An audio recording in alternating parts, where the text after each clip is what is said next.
We've used heat index to measure that heat stress for years, but there's another more comprehensive measurement of heat stress that a lot of athletic programs, marching bands, and other outdoor activities are using too. Our team coverage continues with Fox 23 certified meteorologist Mike Grogan and a look at wet bulb globe temperature. Mike? Yeah, well, we often hear about the heat index, James, and it's important to look at when you're out, maybe at practice or out working outdoors during the heat of the day.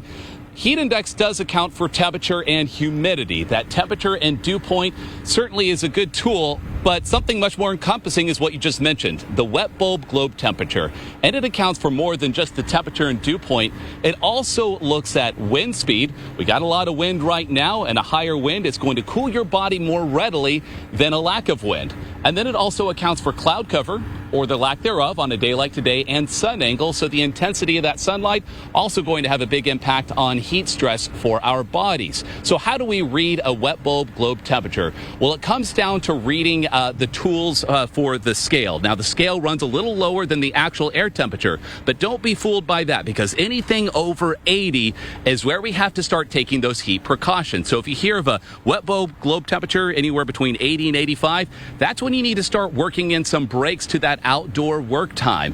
Today, we're sitting at a category that's closer to 88. That would put us at about 35 minutes of break time needed for every 1 hour of work. That means you're actually resting more than you're working outdoors to keep your body safe.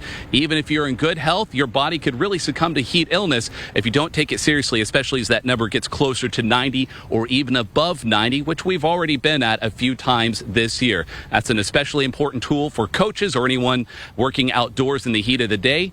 And on this web story on fox23.com, you can go and look at the link for your current wet bulb globe temperature and also look at the forecast so you can make your plans for when you should be outside working and how long you should be taking a break when you're doing so. James, thankfully that number will be on its way down in the coming days, and I'll send it back to you for a closer look at that. Yeah.